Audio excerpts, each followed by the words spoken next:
Hello, my little dumplings. I'm wondering if you're feeling as tired as I am. That was a pretty stressful day, but you guys were fantastic. So, we read a little bit of Seekers today after our testing, just to kind of wind down and relax. But just to go over what we read today, Toklo was with his mom and Toby, and he was whining about Toby being so weak and slowing them down. And oh, yes, his mom was playing with him for a little while. And hi, Reuben. And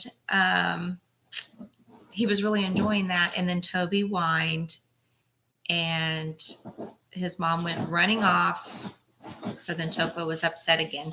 Hello, Abby. All right, so we're going to pick up. I'm going to read a little bit before where we left off just to kind of remind us what we were reading. So Toklo felt his. Oh, let's go back. Not now, Toklo, Oka snapped. We've wasted too much time already. We must get down the mountain to the river before nightfall, she grunted crossly. We shouldn't have stopped to play. Toklo felt his fur stand on end with frustration. Now his mother was angry at him. Yet again, Toby had ruined his fun. Sweet paws, Oka murmured to Toby. Little cub, be brave for me. Just climb onto my back and I'll carry you the rest of the way. All right, Toby agreed weakly. He pushed himself up and then climbed onto Oka's back, lying there as limp as a dead leaf. Toklo snorted. He wondered whether he'd been given a ride if he moaned all the time. He didn't think so. After all, he wasn't precious Toby. Oka set off at a brisk pace, and Toklo struggled along behind her, trying not to hear the concerned murmurs his mother kept whispering to her sickly cub. So, well, Reuben, I was just going to ask Abby that. Hello, Christian. Yeah. So, do you guys ever feel that way with your siblings? Like they get more attention than you, or I would especially think, oh, Christian, we just kind of just reread a little bit about what we read today and kind of talking about why Toklo is so mad. And Reuben, I think maybe you've missed a little bit of that. Hey, Kobe. Toby is really weak, and Toklo wants to go out exploring. He thinks he's just a big, tough cub, and Toby's always slowing him down. And his mom was finally playing with him, but then Toby was sick and weak again. So she had to stop playing with him and take care of Toby. Can you see how that might kind of make Toklo not like him a whole lot? Oh, Christian, we're on page 74. All right, I'm going to continue reading. Climbing didn't seem so much fun anymore. The wind was no longer full of warm, exciting smells. Instead, it was cold, and it seemed to bring darkness and whirls of snow. The sun was dropping toward the edge of the sky, and the shadows were getting longer and longer, reaching out for Toklo like creeping water spirits. His paws were aching and cold, and his claws stung from being scraped against rocks all day. Even the strong muscles of his shoulders were in pain, but still his mother pressed on, leaping over patches of ice and sharp stones that Toklo was too small to avoid. The sun had nearly vanished all the way when Toklo stopped, exhausted. Mother, he called. Oka, halfway up the slope ahead of him, turned and looked back, but kept moving. Mother, he called, when are we going to stop? We can't stop, came the reply, bouncing off the rocks all the way down to the bottom of the mountain. Ever? Toklo thought, with a twinge of fear. They couldn't go on like this all night. His head was spinning, and he was afraid that in the dark he'd stumble and fall off the mountain, and that his mother wouldn't even notice. As long as she has Toby, she doesn't care about me, he thought bitterly. You catching that, Reuben? A little bit of irritation and sibling rivalry. He took a deep breath and shoved himself up the slope, using every last bit of energy he had to get up to where his mother was. The snow was very deep, and he almost had to swim through patches of it, but he pressed on, unable to feel his paws anymore because they were so cold. Finally, he caught up to his mother, scrambled around in front of her, and stood in her way. Toklo, she growled. I told you we don't have time to play. I don't want to play, Toklo protested. I want to rest. We've been climbing all day. It's not far enough, Oka said. We need to reach the river. But I don't think I can go any further, Toklo said. If your brother can do it, so can you, Oka said firmly. Isn't his brother riding on her back? If Toklo stammered in disbelief, you've been carrying Toby since sun high. He's not doing anything except lying there. Toklo reared up on his back legs and held his front paws out to his mother. One of the pads behind his claws was bleeding, and there were scrapes and cuts all over them. Oka sniffed his paws, then looked up at the sky. For the first time, she seemed to notice that night was falling, and stars were twinkling up above them. She reached around and nudged Toby with her nose. Cold, he whimpered, burying his face in her fur. All right, Oka relented. Let's make a den for the night. I know, I feel sorry for Toby too.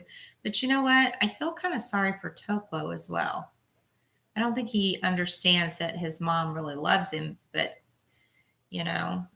Toby requires a little more attention.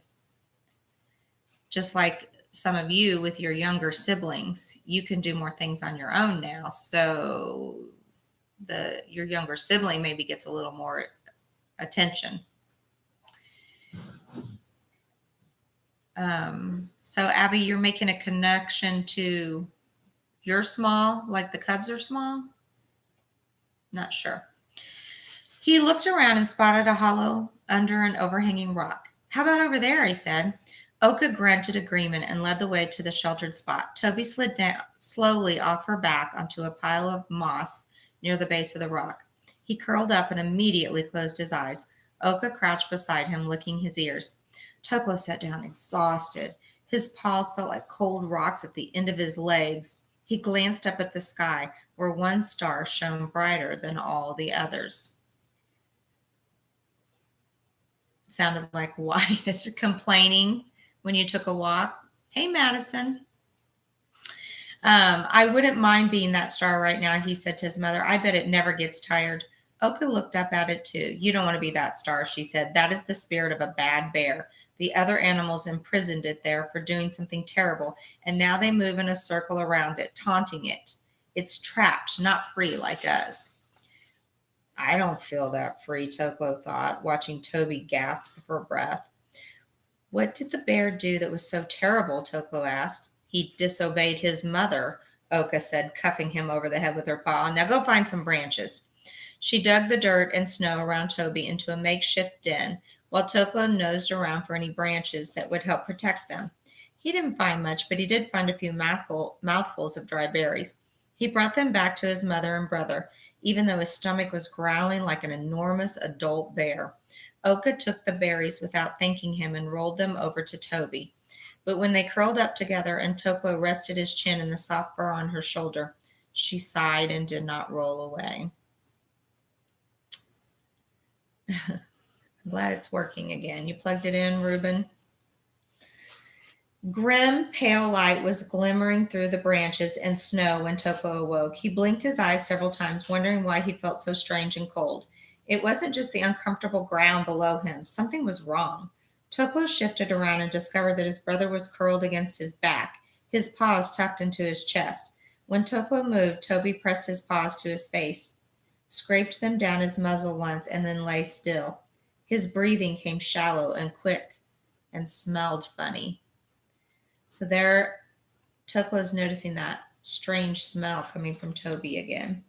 Toklo nosed closer to him, smelling the same sharp scent he'd noticed on Toby yesterday. His brother's fur was cold, colder even than Toklo had been the night before. He realized with a start that Toby's eyes were wide open. What's happening, folks?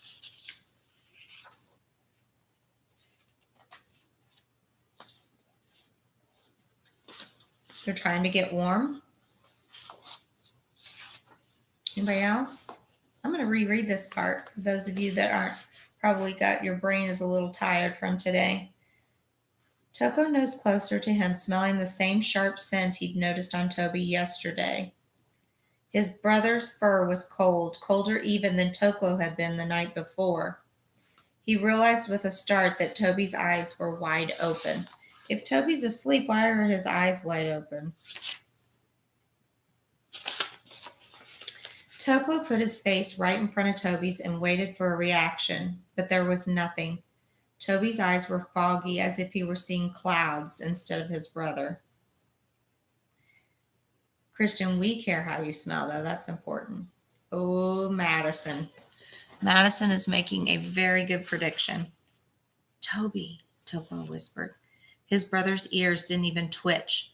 Toklo cautiously put out a paw and touched his brother's side.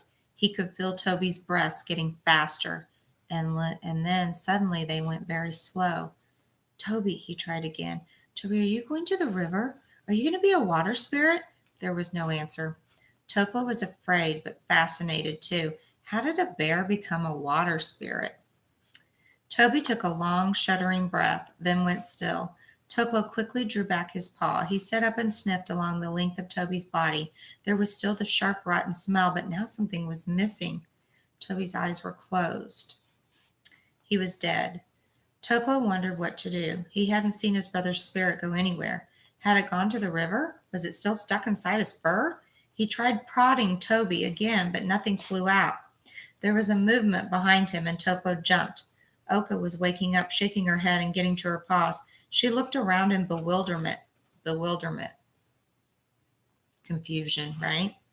And her eyes fell on Toby. With a cry, she shoved Toklo aside and bent her muzzle to the dead cub.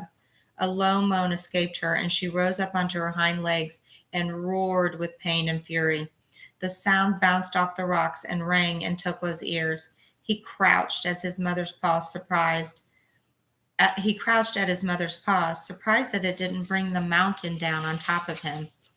Oka fell back onto all four paws and turned on Toklo, snarling. Why didn't you wake me? She demanded. Why? How could you just let him die? I didn't, Toklo cried. I didn't. There wasn't anything I could do. You could have woken me, she howled. How could you do this? She was raging at the sky, the trees, the rocks now. How could you take him? Why must you take all my cubs? Why must they die like this? What have they ever done to make you angry? She crouched in the snow beside Toby and pushed her nose into his fur, pawing at him as if trying to get him to stand up. I didn't even get to say goodbye to him, she cried. My poor cub, my poor little cub, all alone. Her voice trailed off into hushed tones that Toklo couldn't hear. He backed away and sat in the opening of the den, waiting for her to get up and keep going. They still had to get to the river, didn't they? His fur prickled with misery. He didn't understand why she was so angry with him. He wasn't the one who was too weak to live. He was the one who would take care of her if she would let him. The water spirits hadn't taken all her cubs. He was still here. Why didn't that matter to her? Toby must be with the salmon in the river now. Surely that was better than when he was here, when he was cold and sad and hungry and tired all the time. It was better for Toby, and it was better for them too. Yes, Toby was kind of just maybe not born as healthy as he needed to be. The light spread across the mountainside, illuminating fragments of color in the snow and turning the tip of the mountain golden white. Oka lay next to Toby, as still as a fallen tree. Toklo shifted his paws. Were they going to stay here all day? Weren't they going to go to the other side of the mountain? A long time passed, and still Oka didn't move. When the sun had risen halfway up the sky, it's about noon probably. Toklo padded a few steps toward his mother. Mother, he said. She didn't respond or give any sign that she'd heard him. Mother, he tried again. When are we going to the river? Oka slowly lifted her head, turned it to look at him, and rested her chin on her paws. Toby will never find the river, she murmured. He should have not died here. Toklo waited a moment. When she didn't say anything else, he said, But what about us? His mother's voice was low and raspy. We were too slow, she growled. It's our fault he's dead, and it's our fault the water spirits won't find him.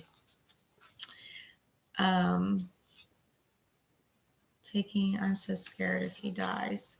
Why is Italy talking?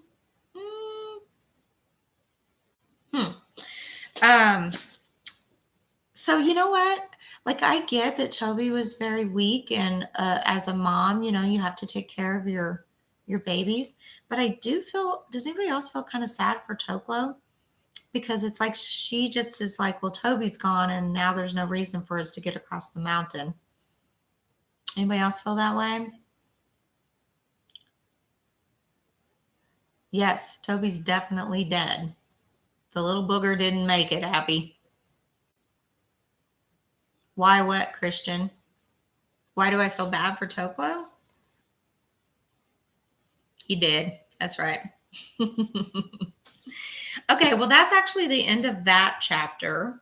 Do you guys want to read a little bit more since we read half the chapter at school today? Up to you. I know you guys are tired.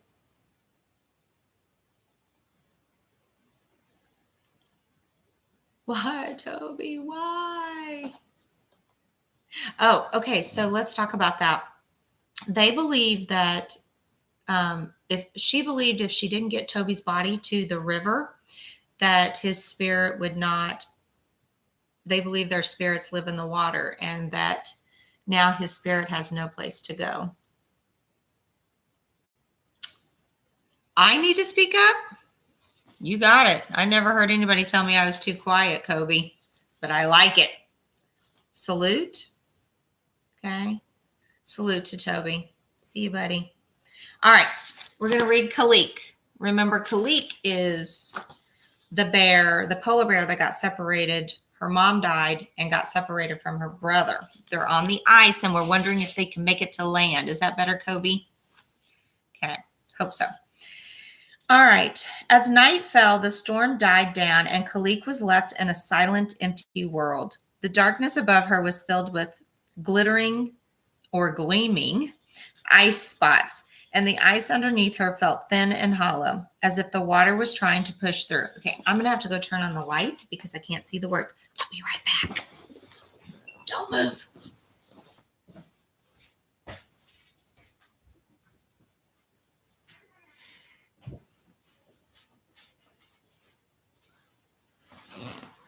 Okay, I'm back.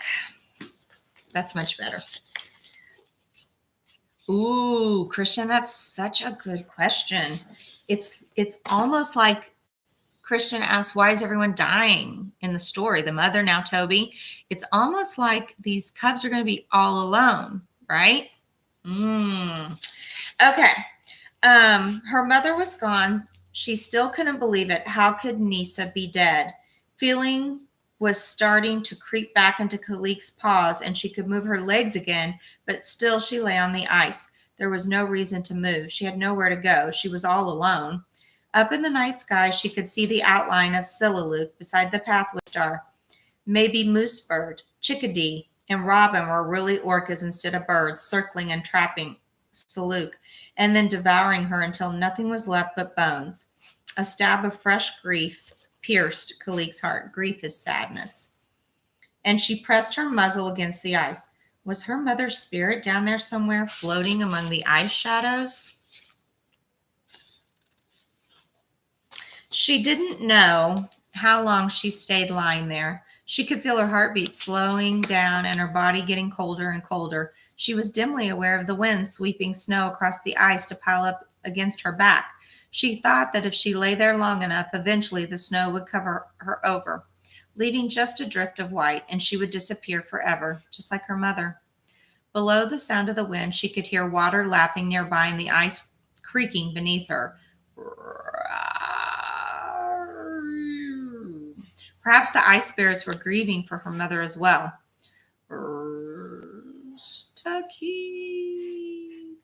Kalik pricked her ears. Tucky, the ice whispered. Again, Kalik lifted her head and stared into the ice. It sounded like her mother's voice. The shadows whirled and bubbled, and slowly Kalik began to see a shape below the ice. For a moment, she was sure her mother's face looked back at her, and then it vanished again as the bubbles reformed, glowing in the light from the moon. Takik, Kalik remembered hearing him run away into the mist. He was still alive out there, and alone, just like her, except Takik was even more alone than she was because he thought Kalik was dead. With their mother gone, he was the only thing Kalik had left in the world. She had to stay alive to find him. He needed her, and she needed him too. She pushed herself to her paws and shook off the layer of snow that had piled up on her fur. Her bones still ached, and one of her hind legs throbbed from hitting the ice when the orca tail struck her. But her mind was clear again. She padded to the edge of the ice and looked down at the cold, dark water where the killer whale still lurking beneath the surface, hoping for another, even easier meal. So she was pretty much given up, don't you think? She was just laying there and the snow and the ice was falling on her. And then she remembered Takik was out there. It kind of gave her something to get up for. Abby, I'm glad that you feel that way. You think they're going to kill another bear? Takik? Okay. Kobe, I don't understand your question. What is the purpose of the story? It's entertainment. Is that what you're trying to, what purpose did the author have? It's not to persuade us to go out and meet bears. It's not to inform us about talking bears. It's simply to entertain us. I'm so glad you asked. One more chapter. They're super short. Okay. All right. No, Kobe, that's not what you meant. Okay. She lay down on her belly and waited for dawn, drifting in and out of sleep that was haunted by nightmares full of sharp teeth and swift fins and water that turned her fur pink.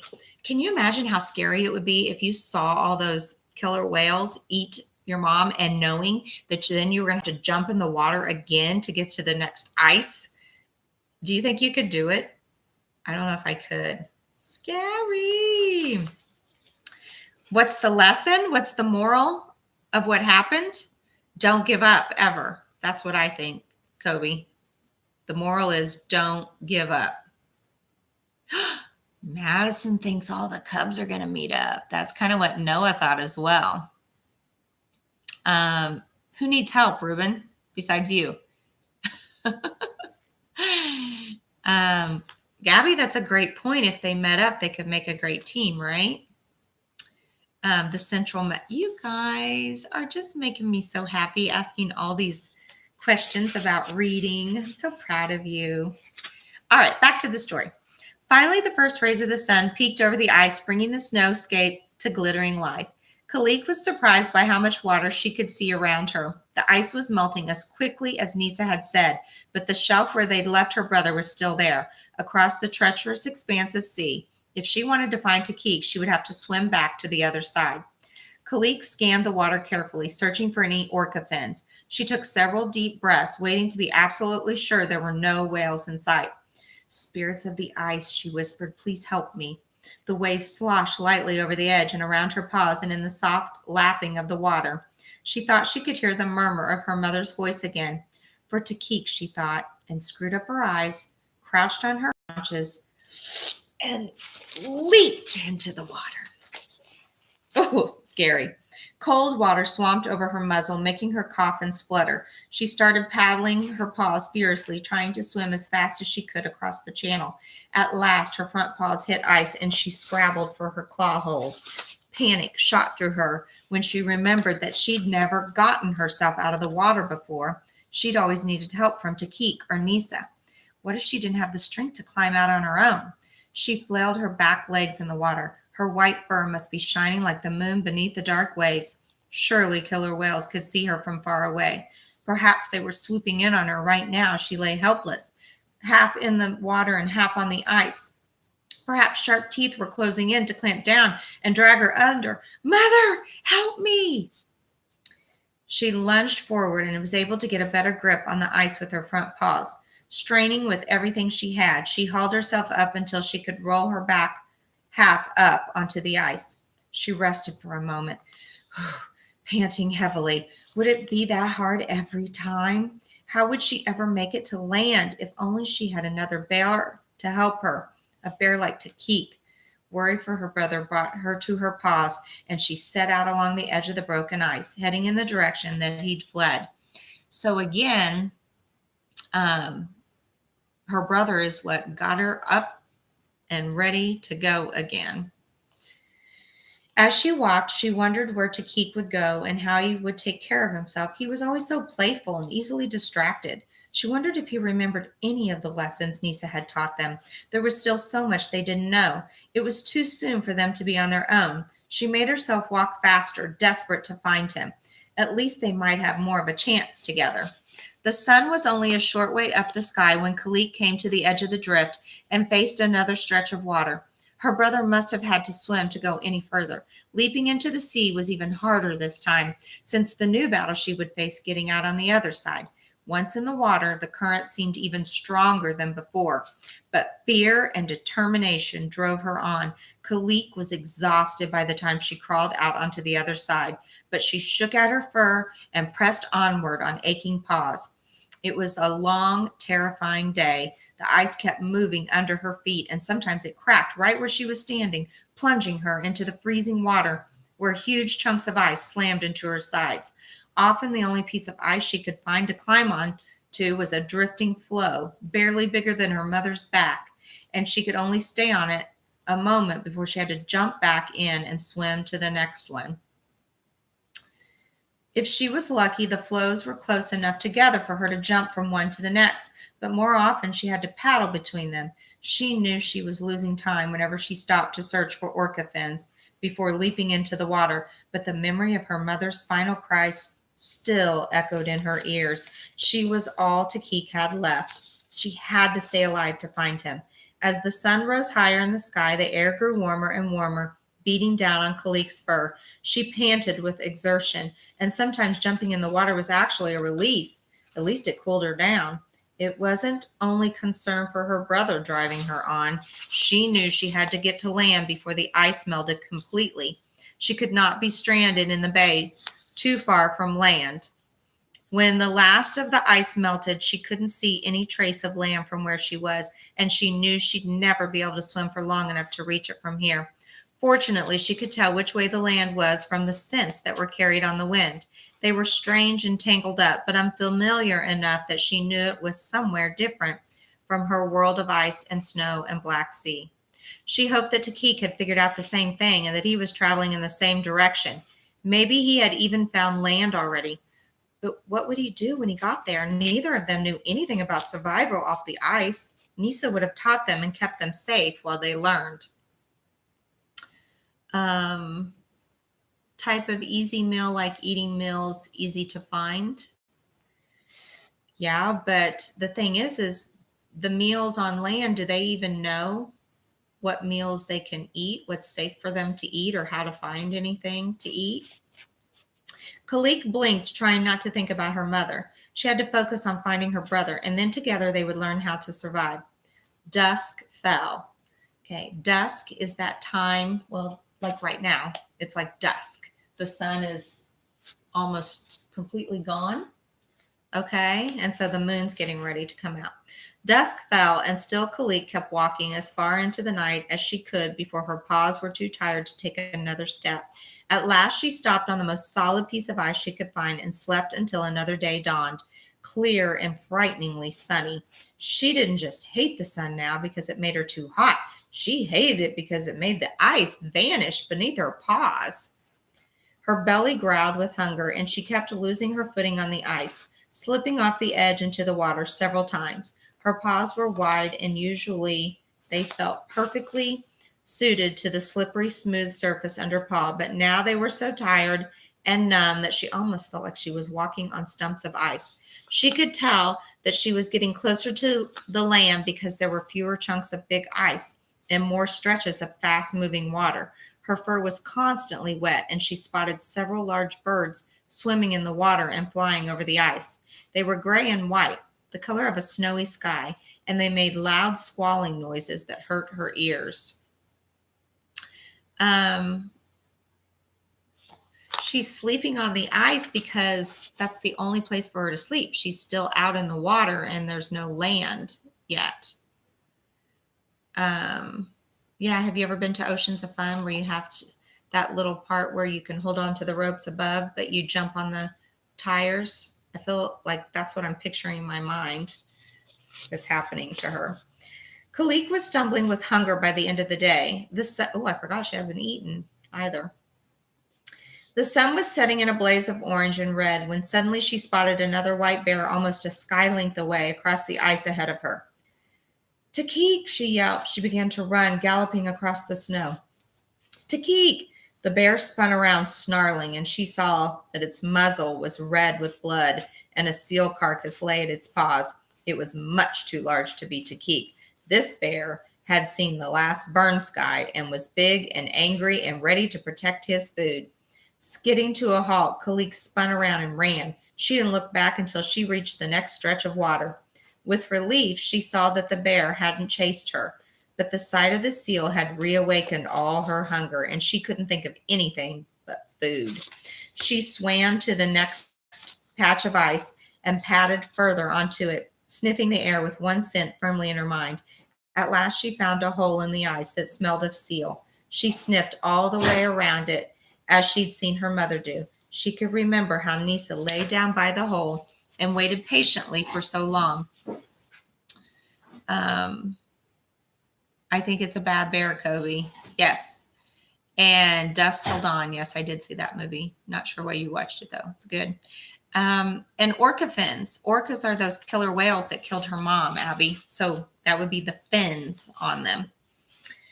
Kalik stretched out on her belly, resting her head on her front paws. She kept her eyes trained on the hole, waiting for any ripple of movement, ready to pounce. You think she's going to get a seal? Her body was exhausted, but she was too hungry to fall asleep. The suspense of waiting for a seal to emerge helped keep her awake, too, even though it seemed like the entire night was passing slowly by. Suddenly, the sleek, wet head of a seal popped out of the water, its whiskers trembling as it breathed in. Kalik leaped forward, her claws outstretched and ready to sink into seal flesh, her mouth wide and ready to clamp down. Did she get it? Me too, Madison, especially when we're talking about cupcakes or something. But her paws closed on empty air and her jaws snapped shut on nothing. She was too slow. The seal had escaped. Kalik lay down and pressed her face into the ice. Maybe she should give up. She should let the ice spirits take her, and then she could be with her mother again. But Takik was on his own, too. She had to stay alive so she could find him, and then they could take care of each other. Shoving herself to her paws, Kalik backtracked to the last stretch of water. She swam back to the large chunk of ice and padded cautiously across it, sniffing the air every other paw step for any trace of the other bear. The night was still, and the sound of her paws crunching on the ice seemed eerily loud, but she was lucky. The other bear had moved on. She found the seal carcass he had been eating and nosed it for any scraps he had left behind. There wasn't much, but she was willing to eat anything, even if it wasn't the most delicious parts of the fat or the skin. Her mouth watered as she chewed, and the few bits she was able to pull off helped take the edge off her hunger. Raw seal. Anybody interested? Will get easier every time you do it because you're practicing. Abby, get out of my brain. That's the same thing I was thinking, that the next time she had a chance at a seal, she'd be quicker, she'd be better. Okay. Kobe, right on, brother, me and you. She didn't want to risk seeing the other white bear again, so she left the carcass as soon as she'd eaten every last scrap of meat. Following her nose and steering clear of any sense that might be other bears, she hurried on toward land, only stopping to sleep for a short time when the moon was high in the sky. The next morning, when Kalik opened her eyes, she saw something different along the edge of the sky in front of her. A smudged line of gray. This is interesting. Like a claw stroke through the snow. She sat up and stared at it, scratching her ear. It looked a little bit like storm clouds coming, but it wasn't moving. Land? She sniffed the air. The unfamiliar scents were stronger than ever. The air felt wet and soft, and the ice had a layer of melted water on the top, dripping off the edges into the sea. Kalik got to her paws and started walking toward the gray line, raising her nose so she could inhale as many of the new smells as possible. She could tell that some of them were strange animals, musky fur and fluttering feathers, scents of hunger and danger and fear, some predators and some prey. There were other scents, too, that were tangy and fresh in a way she'd never smelled before. Oh, sorry. Am I too far away from the camera, maybe. She swam across 3 stretches of water before she began to see the land in front of her more clearly. It looked gray and hard and rough, like the sharp edges of glaciers, but darker. Birds swooped overhead, more birds than she'd ever seen in her life. Almost as many birds as there were ice spots in the sky. They screeched and flapped, diving for fish and preening themselves on the rocks. Kalik shivered. What would she eat on land? There were no seals there. She was pretty sure there was no way she'd ever catch one of those birds without Nisa's help. How would she know what to eat? She remembered Nisa's stories about grass and berries, but she couldn't see any green whiskers growing out of the ground. Would she recognize them if she saw them? She kept walking, watching the rocks get bigger as she got closer. Finally, she reached a place where there was no more ice, nothing but water from here until the land. This was it, the place her mother had been leading them to. She had never intended for Kalik to come here alone. Kalik dove into the water and paddled hard. The waves picked her up and drove her forward, then sucked her back.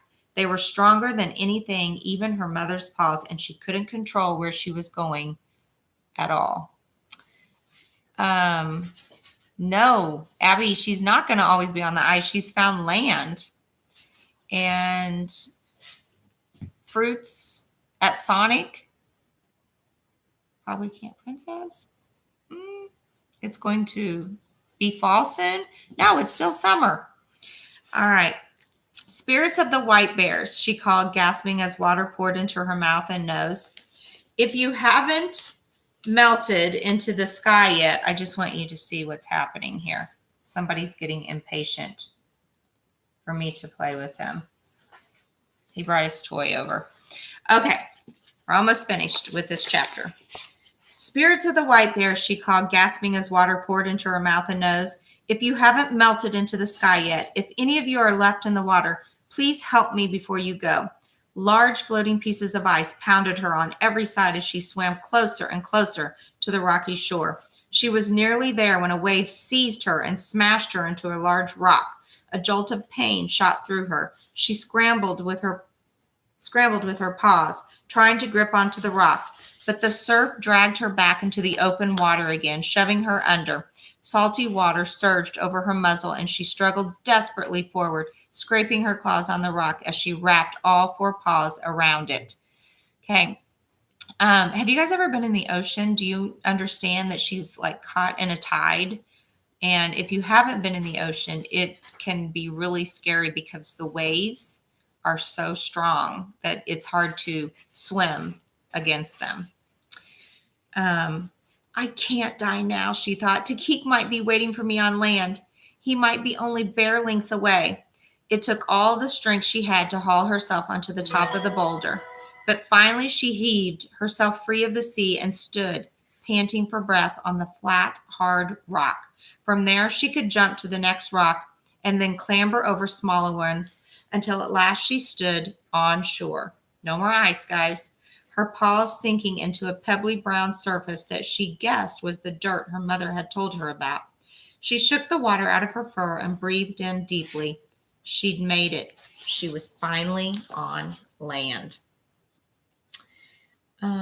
They were always on ice because they're polar bears, Kobe, and they live in the Arctic region where it's all ice and snow. But now that it's becoming summer, as a matter of fact, let's look at the map. I believe maybe they're in Alaska, Canada. I feel like we looked at that once, but I can't really remember. Okay, so that's Kalik. Can you see this? So right here it says Kalik is those little dashed dotted lines. So if I look at the little dashed dotted lines,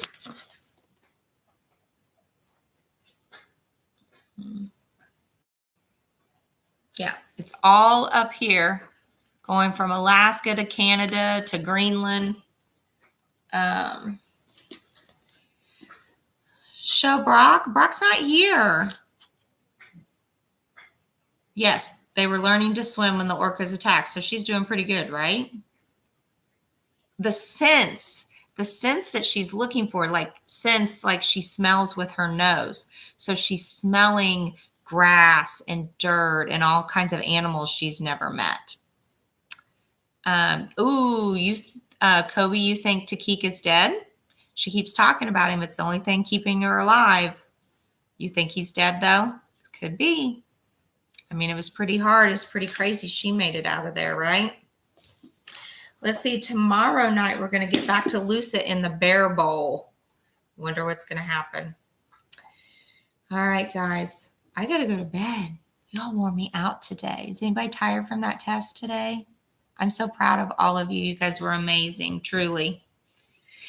Well, we don't know if she's going to be okay on land. She just got there. Debbie, they want to say hi. Come on. They want to say hi to you. Can you say hi? Come on. Who's a big boy? Say hi. Woof, woof.